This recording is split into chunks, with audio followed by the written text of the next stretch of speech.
The biggest debate of the past year. Was James Gunn's Superman movie a hit or miss? Did it succeed? Did it fail?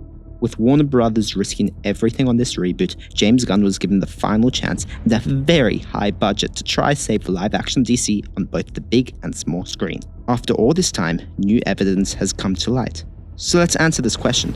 Was the truth about Superman more complicated than we were told? As I'm sure you're all aware, the expectations and this reality, Superman undeniably made a profit. With a combined production and marketing budget of roughly $350 million and a $617 million box office, the film ended up with about $125 million in profit. But clearly profitability wasn't the only thing Warner Brothers was looking for. I do want to quickly mention that it was a higher return than 2013's Man of Steel, which at the time had a profit of approximately $42.7 million, valued at $55 million today. Man of Steel started the 10-year DC Extended Universe. But James Gunn's Superman was expected to do even better. It was taken out of cinemas early, and James Gunn told the world that it was because of Peacemaker Season 2's release date. These were his words. Well, it's very complicated, but the truth is, it is because of Peacemaker. I originally thought Peacemaker was going to be coming out next month. There were a lot of things that are beyond our control, so Peacemaker is coming out now. And at the end of the day, I wanted everyone to be able to see Superman that wanted to, even those people who couldn't get to a theater before Peacemaker. And that's really the reason for it.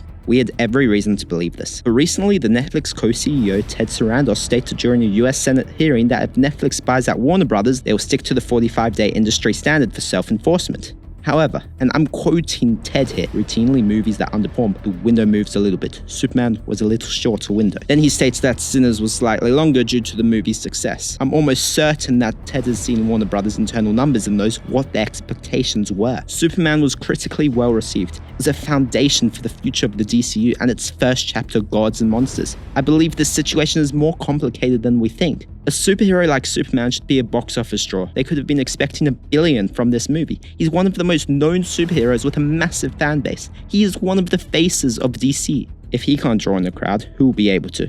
Is there any confidence for this new era of DC? But the short box office cycle can also be a positive. It can help a studio maximize profit over a shorter period of time, leading them to pay for less screens and make a larger profit in the long term. If the audience believes that they won't be able to see the movie after a month and a half in cinemas, they may try to get in early and see it sooner. So instead of a slow, drawn-out $600 million, there's a quick $600 million made. No need to pay for the extra screens. Going back to the hearing, there's no way that Ted said something he shouldn't have. Every answer is cleverly thought out to please Netflix, Warner Brothers, and the US Senate. There's truth here, but there are also exaggerations. Both James Gunn and Ted could be telling the truth. They just might both be hiding the other truth to benefit themselves. At the end of the day, they both have different goals. Ted wants to appeal to his shareholders, win over the US Senate, and downplay Warner Brothers' success so they will sell for less. Gunn wants to continue as the head of DC, bring faith from the public, build an audience, and keep creative freedom. There's no doubt Gunn's plan has worked. We already have a confirmed sequel to Superman, Man of Tomorrow, announced for 2027, so chances are that Warner Brothers are happy enough with the outcome of Superman. But it does make me wonder if there's more to the story than we realize.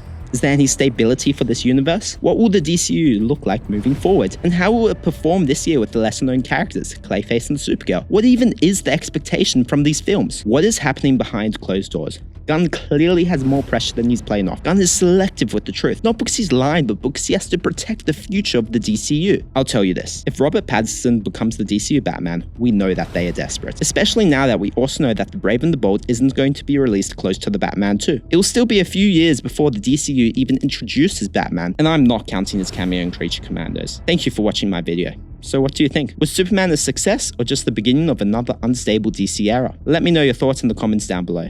Please like and subscribe. I'm getting close to 200 subscribers, so please help me hit the milestone. Looking forward to seeing the next one. Have a great day.